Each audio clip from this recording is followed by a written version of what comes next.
आज 5 अगस्ट सोमवार चलतु जाणी ना आज दिन सबकि टॉप न्यूज अपडेट देश विदेश आरंभ कर ओडिशार समस्त गुरुत्वपूर्ण खबर जानीपर आज वीडियो न्यूज देखा पूर्व आपण मान अनुरोध आपण मैंने प्रत्येक दिन सका जल्दी उठंतु आ व्यायाम करूँ आ निजक फिट रखु आ बड़ बड़ कैंसर रोग को निज ठार दूरे दिंतु आमको हृदय भल पाते न्यूज गोटे लाइक कर चैनल को सब्सक्राइब कर दिंतु चलतु नजर पकईबा आज प्रथम खबर उपर आज प्रथम खबर हीराकुदा जलभंडार बढ़ला जलस्तर खोलिला आउ 4 टिकेट हीराकुद जलभंडार बढ़ला जलस्तर खोलिला आउ 4टी स्विच गेट बर्तमान जलभंडार 10 टिकेट दे बन्या जल निष्कत जारी रही बाम पार्श्वर 7टी और डाण पार्श्वर 3 टिकेट खोला रही बर्तमान प्रति सेकेंड में 2,08,665 क्यूसेक जल प्रवेश करुच्ची इनफ्लो बढ़िया फल हीराकुद जलभंडार जलस्तर 609 फुट्रे पहुंची एणु आउ 4टी फाटक खोली डैम कर्तृपक्ष बोली सूचना। परवर्ती खबर महानदी को डेई महिला मृत गत सप्ताह 4 जन डेले कटक नदी को डेले पुणी जन महिला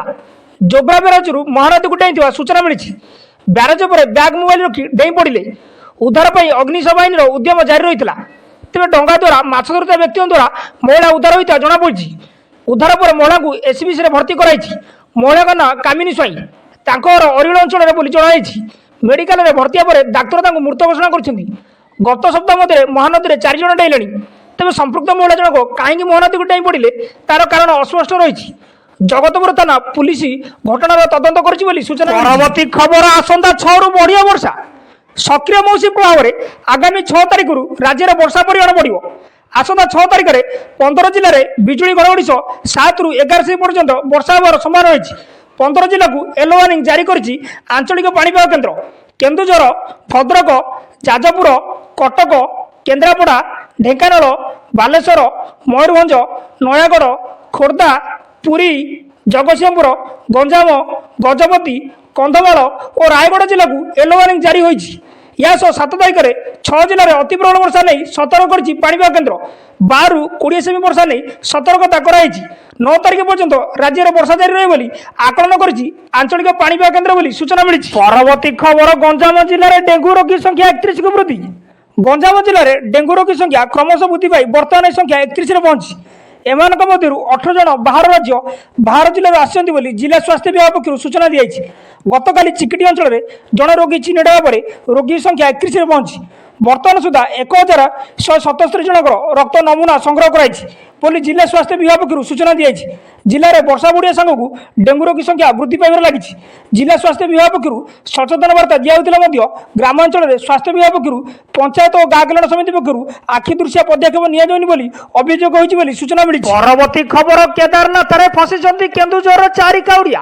प्रतिकूल पाग जो उद्धार कार्य बाधाप्राप्त केदारनाथ में फसी जगमोहनपुर ग्रामर सनातन साहू संवाद कहते पूर्व एठे 5,000 श्रद्धा फसी एवं सुधा 3,500 श्रद्धा उद्धार कराला आहरी 1500 अच्छा उद्धार करने को हेलिकप्टर आसिले एका संगे शह शह लोक ठेला पलाऊँ तेणु पुलिस लाठी धरी गोड़ाऊँ आम पाखे आउ टंका नहीं पुलिस जहाँ खाइबा दौची ताकू खाई एठे 4 दिन है पड़ रही सेपटे घरे कांदवाड़ी पड़ा राज्य सरकार तुरंत से उद्धार करने सदानंद नवेदन कर सूचना मिली। परवर्ती खबर पानी में बुड़ीला विमान बंदर आंठुए पानी में ठिया प्लेन पानी में बुड़ीला कोलकाता विमान बंदर कोलकाता और तार आखपाख अंचल में प्रबल वर्षा जो नेताजी सुभाष चंद्र बोस अंतर्जातीय विमान बंदर होती जलापूर्ण आंठुए पानी में विमान गुड़िक रही देखा मिली अधिकांश विमान उड़ाण और अवतरण बातिल किसी विमान विलंबित होती गत 24 घंटा मध्य कोलकाता और तार आखपाख अंचल में प्राय 20 सेंटीमीटर वर्षा रेकर्ड कर सूचना मिली। परवर्ती खबर लगाण वर्षा बेहाल मालकानगिरी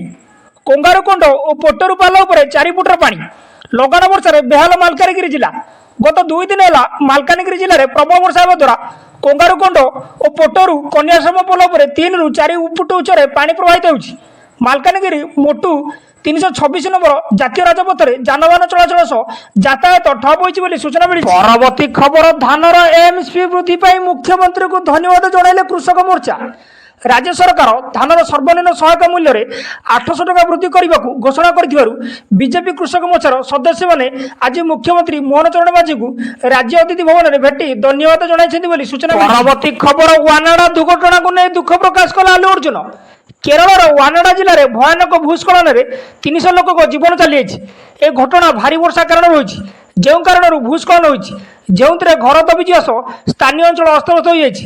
ଏ ଘଟଣା ପରେ କିଛି ପ୍ରସିଦ୍ଧ ଲୋକ ଆଗକୁ ଆସି ପୀଡ଼ିତାଙ୍କୁ ସାହାଯ୍ୟର ହାତ ବଢ଼ାଇଛନ୍ତି। ଏଥିରେ ଏବେ ମୋଷ୍ଟ ୱାଣ୍ଟେଡ୍ ଫିଲ୍ମ ପୁଷ୍ପା 2କୁ ନେଇ ଚର୍ଚ୍ଚାରେ ଥିବା ଆଲୁ ଅର୍ଜୁନଙ୍କ ନାଁ ସାମିଲ ରହିଛି। ସେ କେରଳର ମୁଖ୍ୟମନ୍ତ୍ରୀ ରିଲିଫ ପାର୍ଟିକୁ 25 ଲକ୍ଷ ଟଙ୍କା ଦାନ ଦେଇଛନ୍ତି ଏବଂ ଏହା ସହ ପୀଡ଼ିତଙ୍କ ଲାଗି ପ୍ରାର୍ଥନା କରିଛନ୍ତି। ନିକଟରେ ସେ ନିଜ ଏକ୍ସ ହ୍ୟାଣ୍ଡେଲରେ ଏକ ପୋଷ୍ଟର ସେୟାର କରିଛନ୍ତି, ଯାହା ଖୁବ୍ ଭାଇରାଲ ହେବାରେ ଲାଗିଛି ଏବଂ ଫ୍ୟାନ୍ସମାନଙ୍କୁ ତାଙ୍କର ଏହି ସାହାଯ୍ୟ ବହୁତ ପସନ୍ଦ ଲାଗିଛି ବୋଲି ସୂଚନା ମିଳିଛି। ପରବର୍ତ୍ତୀ ଖବର, ସୋମବାର ଜନସାଧାରଣଙ୍କ ଅଭିଯୋଗର ଶୁଣାଣି କରିବେ ମୁଖ୍ୟମନ୍ତ୍ରୀ ଶ୍ରୀ ମୋହନ ଚରଣ ମାଝୀ ସୋମବାର ଦିନ 11ଟା ସମୟରୁ ୟୁନିଟ୍ 5 ଭୁବନେଶ୍ୱର ସ୍ଥିତ ମୁଖ୍ୟମନ୍ତ୍ରୀଙ୍କ ଅଭିଯୋଗ ପ୍ରକୋଷ୍ଠରେ ଜନସାଧାରଣଙ୍କର ବିଭିନ୍ନ ଅଭିଯୋଗର ଶୁଣାଣି କରିବେ। ଏହି ଅଭିଯୋଗ ଶୁଣାଣି ପାଇଁ ପଞ୍ଜୀକରଣ ସେହିଦିନ ସକାଳ 8ଟାରୁ 12ଟା ପର୍ଯ୍ୟନ୍ତ ଉକ୍ତ ସ୍ଥାନରେ ହେବ। ଏଥିନିମନ୍ତେ ଆଗ୍ରହୀ ଜନସାଧାରଣ ଉକ୍ତ ଅଭିଯୋଗ ଶୁଣାଣି ସ୍ଥାନରେ ଉପରୋକ୍ତ ସମୟରେ ଉପସ୍ଥିତ ରହି ନିଜର ଅଭିଯୋଗ ପଞ୍ଜୀକରଣ କରାଇ ଅଭିଯୋଗଗୁଡ଼ିକୁ ମୁଖ୍ୟମନ୍ତ୍ରୀଙ୍କୁ ଜଣାଇପାରିବେ।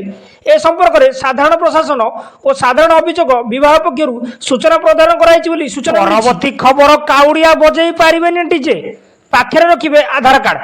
ରାଜସ୍ଥାନ ସରକାର ବୋଲବମ୍ ଯାତ୍ରାକୁ ନେଇ ମାର୍ଗଦର୍ଶିକା ଜାରି କରିଛନ୍ତି। ମାର୍ଗଦର୍ଶିକାରେ ଗୃହ ବିଭାଗ କହିଛି କି କାଉଡ଼ିଆ ରାଜସ୍ଥାନ ସୀମାରେ ପ୍ରବେଶ କରିବା ପରେ ଡିଜେ ଓ ଲାଉଡସ୍ପିକର ବଜାଇ ପାରିବେନି। କାଉଡ଼ିଆ ନିଜ ସହିତ ହକି ଷ୍ଟିକ୍, ଖଣ୍ଡା, ଲାଠି ଧରି ଯାଇପାରିବେନି। ରାଜ୍ୟ ସରକାରଙ୍କର ଏହି ମାର୍ଗଦର୍ଶିକାକୁ ବଜରଙ୍ଗ ଦଳ କଡ଼ା ବିରୋଧ କରିଛି ବୋଲି ସୂଚନା ମିଳିଛି। ପରବର୍ତ୍ତୀ ଖବର, ଦୁର୍ବଳ ଶ୍ରୀଲଙ୍କାଠାରୁ ହାରିଲା ଭାରତ ଏବଂ ଶ୍ରୀଲଙ୍କା ମଧ୍ୟରେ ଖେଳ ହୋଇଥିବା ଦ୍ୱିତୀୟ ଦିନିକିଆରେ ଲଜ୍ଜାଜନକ ପରାଜୟ ବରଣ କରିଛି ଟିମ୍ ଇଣ୍ଡିଆ। ନିଜଠାରୁ ଅପେକ୍ଷାକୃତ ଦୁର୍ବଳ ଶ୍ରୀଲଙ୍କାଠାରୁ ପରାସ୍ତ ହୋଇଛି ରୋହିତ ବାହିନୀ। ପ୍ରଥମ ଦିନିକିଆ ଟାଏ ଭାବେ ଶେଷ ହେବା ପରେ ଦ୍ୱିତୀୟ ଦିନିକିଆରେ ବି ଅତ୍ୟନ୍ତ ନିମ୍ନ ସ୍ତରର ବ୍ୟାଟିଂ କରିଛି ଭାରତୀୟ ଦଳର ବ୍ୟାଟର। ଅଧିନାୟକ ରୋହିତ ଶର୍ମାଙ୍କ ଦର୍ଶନୀୟ ଅର୍ଦ୍ଧଶତକ ଏବଂ ଅକ୍ଷର ପଟେଲଙ୍କ ଉପଯୋଗୀ ଇନିଂସ ସତ୍ତ୍ୱେ ପରାସ୍ତ ହୋଇଛି ଭାରତ। ଦ୍ୱିତୀୟ ଦିନିକିଆରେ ଭାରତକୁ 32 ରନରେ ହରାଇ ଦିନିକିଆ ସିରିଜରେ 1-0ରେ ଆଗୁଆ ହୋଇପାରିଛି ଶ୍ରୀଲଙ୍କା ବୋଲି ସୂଚନା ମିଳିଛି। ପରବର୍ତ୍ତୀ ଖବର, ସମ୍ବଲପୁରରେ ମୋ ବସ୍ ଡ୍ରାଇଭରଙ୍କ ଆନ୍ଦୋଳନ। ରବିବାର ବସ୍ ଚଳାଚଳ ଠପ। ସମ୍ବଲପୁରରେ ମୋ ବସ୍ ଡ୍ରାଇଭର ଓ କର୍ମଚାରୀଙ୍କ ଆନ୍ଦୋଳନ ଫଳରେ ସମ୍ବଲପୁର ଅଇଁଠାପାଲିରେ ଅଟକି ରହିଛି ମୋ ବସ୍। ଆନ୍ଦୋଳନ ଯୋଗୁଁ ଆଜି ବସ୍ ସେବା ବ୍ୟାହତ ହୋଇଛି।